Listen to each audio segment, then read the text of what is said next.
So a year ago today, I got engaged, and 7 months ago, I broke off the engagement. And here's a couple things that I learned. Number one, being single is not as scary as I thought. I truly wish I could go back to me of 8 months ago and sit down and be like, I know that this is really hard. I know that this is really scary. I know you're afraid of being alone and living alone, but you're thriving. Number two, being lonely by yourself is so much better than being lonely in a relationship because you're just not with the right person. Number three, you don't regret the time that you spent with this person because you truly did have good moments and you truly did learn about what you do want in a partner, but you also learned how you will not be treated and you learned the things that you will not stand for. And number four, time keeps moving, you move on, you're doing fine. So I post all my wins in life. I post about how much I love my life. I live in Florida. I live the dream. We're moving to our dream apartment in a week, right? Well, and I love my part-time job. I am in love with the man I'm going to marry, who means the world to me, and we have got a great relationship. We argued a little bit. We had a rough patch, but we started going to therapy. We go to church together. We're working through it. And we found a lease takeover for our current place in Boca Raton, and it worked out perfectly. This really absolute sweetheart from our church, and we found our dream apartment. And we were supposed to move in on Saturday. Our lease is up here on Friday, and I got home yesterday, Sunday, less than a week to all of this. And the man that I love, when I came home from training last night, was standing in our living room. I look around, all of our furniture's gone. He'd been using my Facebook Marketplace to sell our furniture. All of our furniture is gone, and he's standing there with our dog on his leash, and it was his dog, but you guys see my post, like, that dog's my baby. Like, the no dog has ever came on and loved me like that dog has. He's like my child. And I said, where's our furniture? And I thinking like, oh my gosh, somebody bought the couch. We were waiting for someone to buy the couch. I didn't know someone did yet. And he just looked at me and says, I'm sorry. And usually that's how he says, goes for a joke. He's like, he'll start with like, I'm sorry before he makes a joke. So I'm smiling, big old smile, Publix bags in my hand. I'm like, what's up? What'd you do? And he says, the engagement's over. And we've been engaged. Today is actually our 2 years since we met. And we're going on our 1 year since we got engaged. We're supposed to get married in Paris next year. We've been planning this. We just went on a trip together last week. And he says the engagement's over, and I'm flabbergasted. I've been at training all day, and I'm looking around.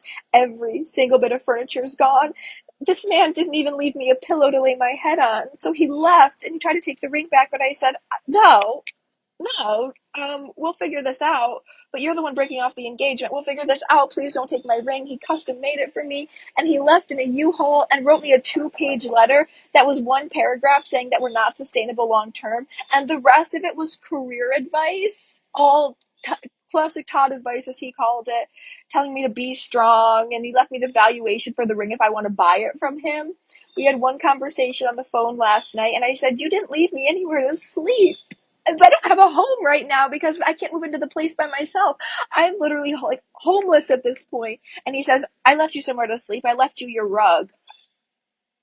This man has been kind to me. He's loved me. And I am in shock. I'm making it work.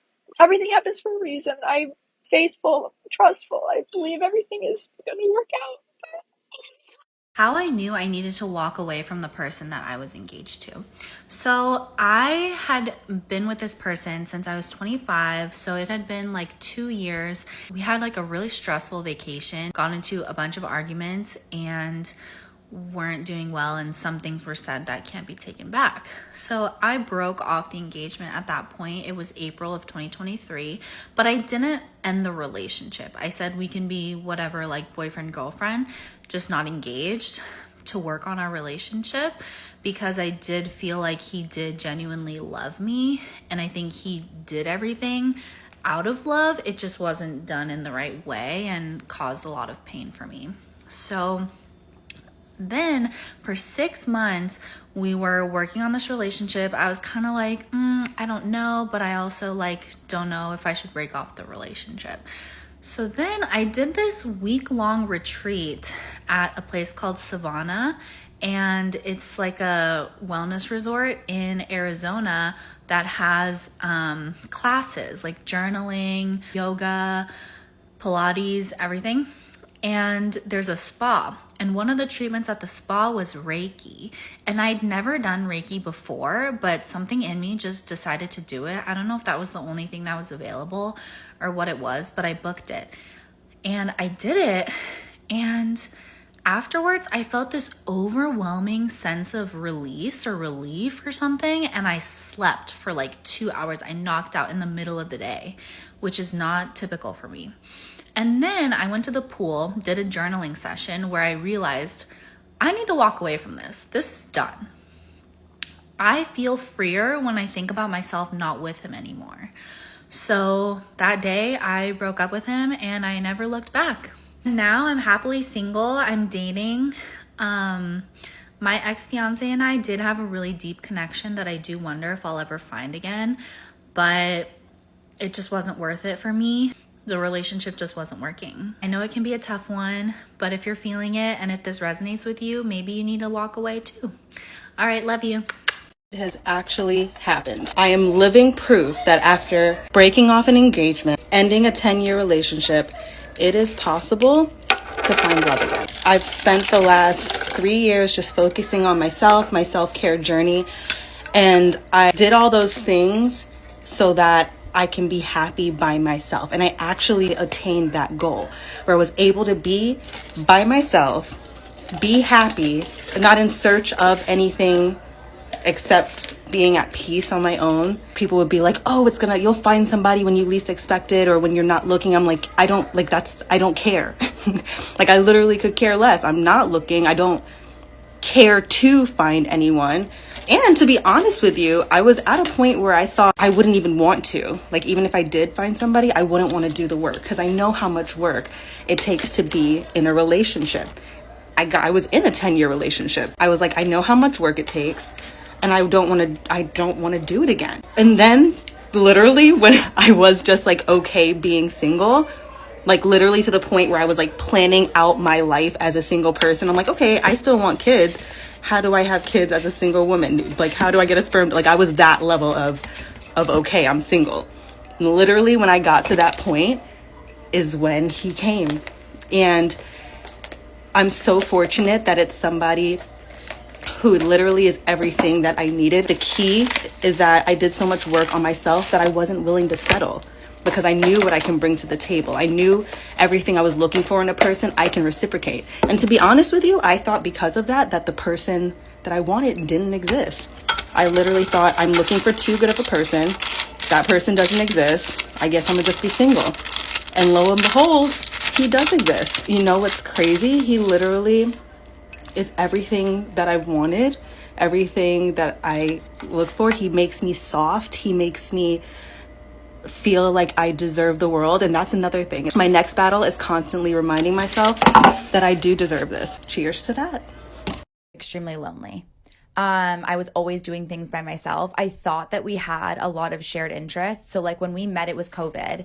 And so you can say a lot, but you need to judge somebody. And for anybody that's listening, especially women, we fall in love with the idea of somebody, fall in love with the person.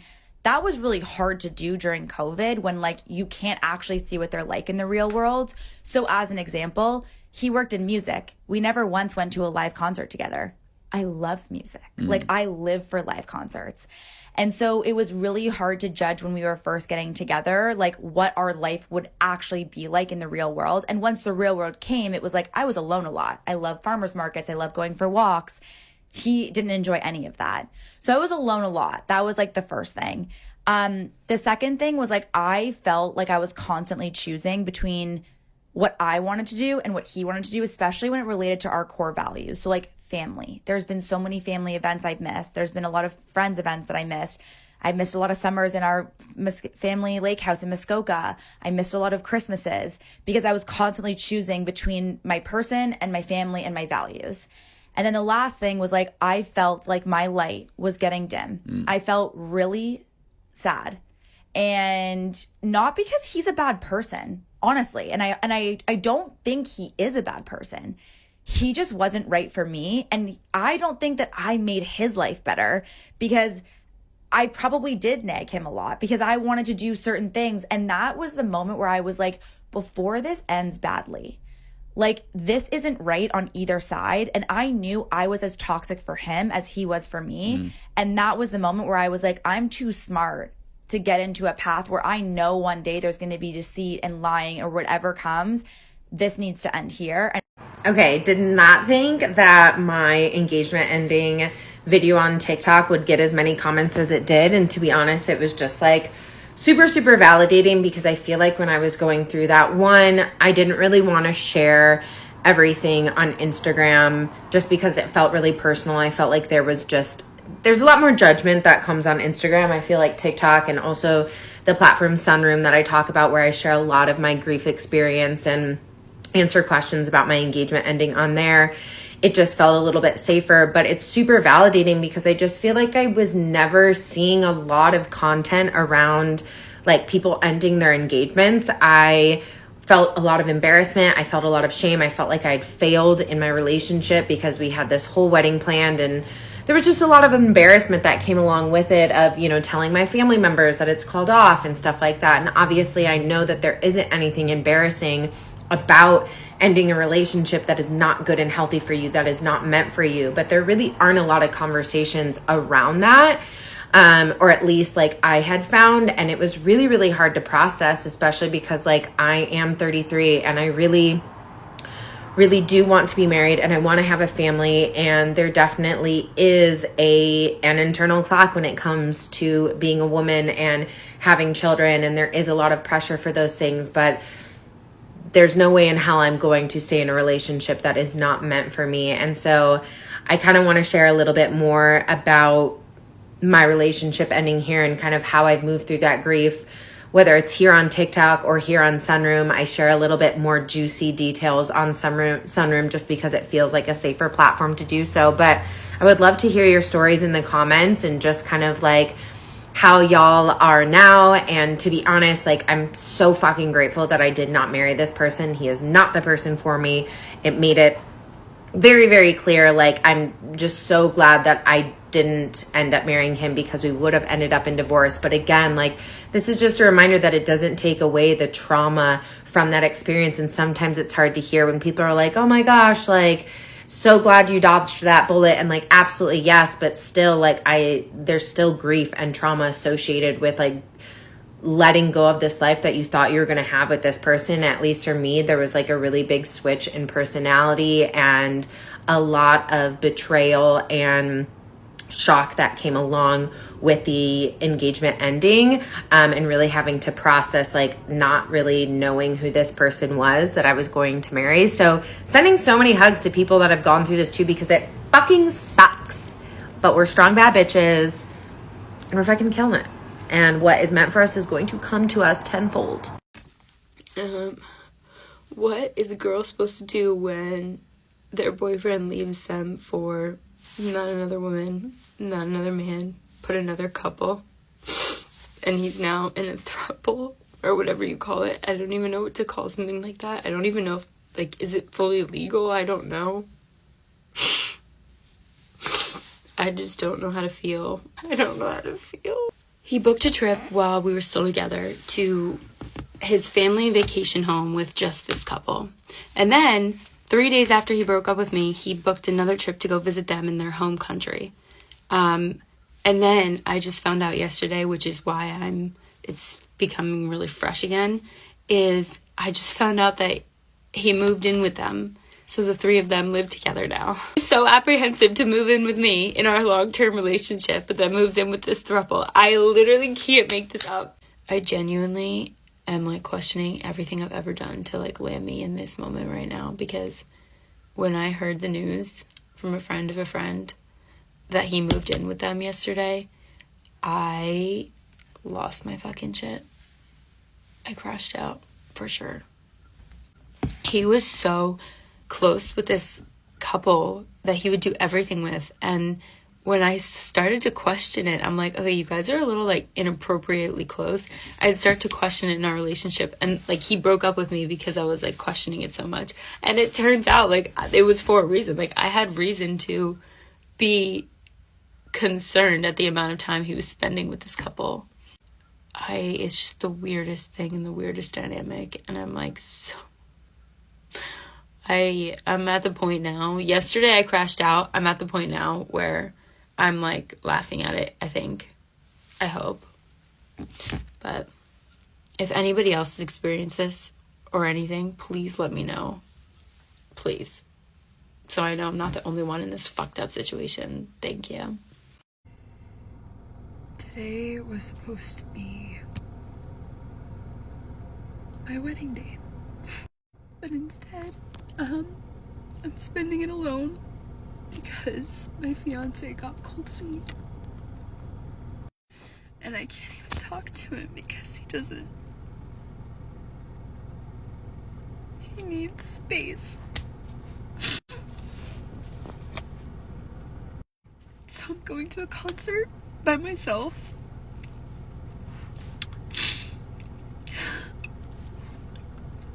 And I just don't understand how everything fell apart.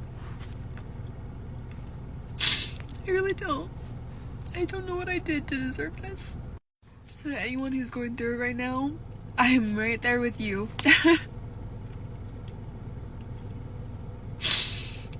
It'll be okay. 6 years ago, the girl I loved more than anything on the entire planet broke up with me. I was absolutely shattered, devastated, heartbroken. The world had ended as far as I was concerned. I did nothing for weeks but sit in the fetal position and cry. I couldn't eat, sleep, or drink, and with what little energy I had to muster, I begged and belted, "Why couldn't you tell me? Why didn't we talk about this if these things were bothering you so much?" She did. The breakup did not come out of nowhere. She'd been telling me for a long time. I was just unself-aware enough to let it sink in. Until about 2 months later. I wasn't crying as much, but I definitely was still shattered, and I was going through some photos because that's just what you do. And I found this one that we took 4 days before the breakup because I wanted to see, like, where can I pinpoint where it all went wrong. 4 days before the breakup, we went to this little beach town and went to dinner, and we went to the beach, and I'm smiling, goofing it up. I'm just having a great time. And I took some selfies of us. I'll never forget this feeling. I looked at it, and I really looked at it, and I was like, she is tired. She's drained. Her glow is gone. Mentally, spiritually, emotionally exhausted. And in that moment, so many things came rushing back to me that she had been telling me all along, and I just didn't hear it. I robbed her of her peace for way too long. My anxious attachment, my insecurities, my need for control. She wasn't herself. She couldn't be herself around her friends, her family. She wasn't herself. And she was tired. She was unaligned. And it hit me like a ton of bricks in that moment that not only was I the issue, but now I've got some shit to work on. I'll forever be grateful for her for doing what she did, because I know it was tough. And she told me years later how excruciatingly tough it was to break up with me. But she did the right damn thing, and she stood true to her alignment and her spirit. And in my case, I spent the last 6 years on my healing journey, which I am unbelievably proud of. But how does this apply to you? I want you, in good faith, to do an audit of that relationship that broke you. That perfect relationship and they left me out of nowhere. Or that relationship where you don't think you were the problem, but they told you you were. If you do an audit in good faith, you're going to find the answers happened long before the actual cataclysmic event. I want you to really, really think about that. In my case, I was the villain, as I said in another one of my videos. I was the issue, and she told me I just didn't let it sink in. This is your slap in the face, your light bulb moment. Really, really let that sink in.